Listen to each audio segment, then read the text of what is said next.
Once upon a time, in a faraway village, there lived a wealthy farmer named Lucas with his wife Mary. Lucas was a kind-hearted and generous man who always helped others whenever he could.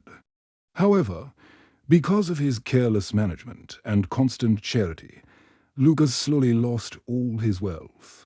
Over time, he became very poor and lost everything except an old cottage where he lived with his wife. During his wealthy days, Lucas had prayed many times for a child, but his wish was not granted.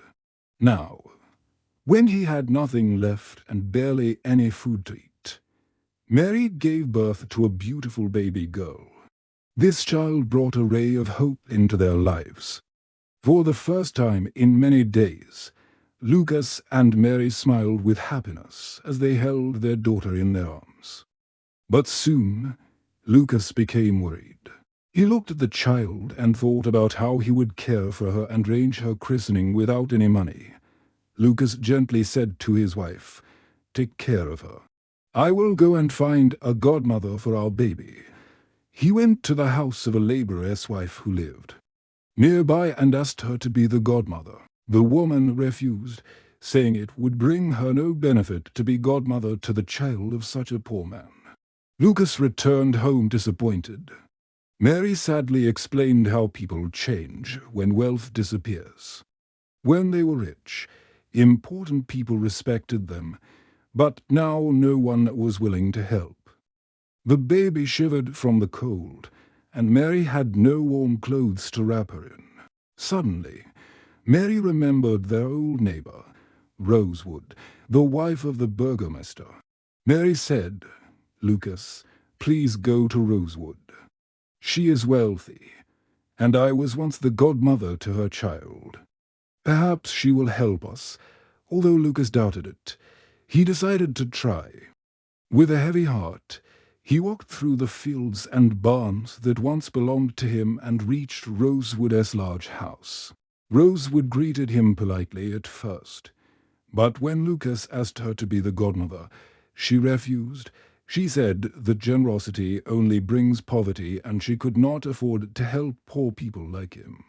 Lucas lowered his head and returned home with tears in his eyes. Still, he did not lose hope. He told Mary that he would take the baby to the christening and ask the first person he met to be the godmother. Mary wrapped the baby in an old piece of cloth and placed her gently in Lucas's arms. On his way to the chapel, Lucas met an old woman. With humility, Lucas asked the old woman if she would be the godmother to his child.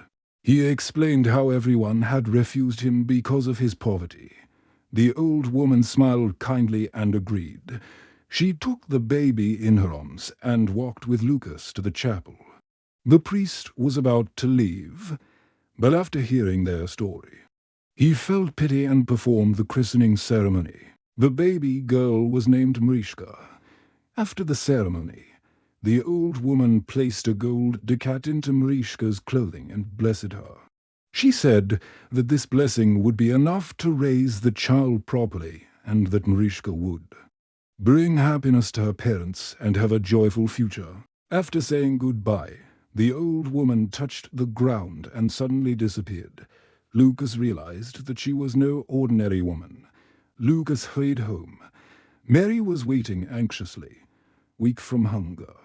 When Lucas arrived, he told her to look inside the baby's clothes. Mary pulled out not just one, but many gold ducats. As they picked them up, they noticed something magical. Wherever there was one ducat, there were suddenly 10. They gathered a large pile of gold. Lucas believed the old woman was an angel sent to help them. They decided to hide the money and use it wisely. With the gold, Lucas slowly bought food, furniture, and later regained his old farm, fields, and animals this time. He managed everything carefully and wisely. Lucas worked hard and remembered the lessons poverty had taught him. He continued to help others but never became careless again. Rosewood searched everywhere for the mysterious godmother, but never found her. Lucas and Mary lived happily with their daughter Mariska. Even with wealth, their greatest joy was their child. Mariska grew into a beautiful young woman and later married a prince. But that is a story for another time. Lucas and Mary remained wealthy, kind, and wise for the rest of their lives. Having learned that balance and savings protect people in times of hardship,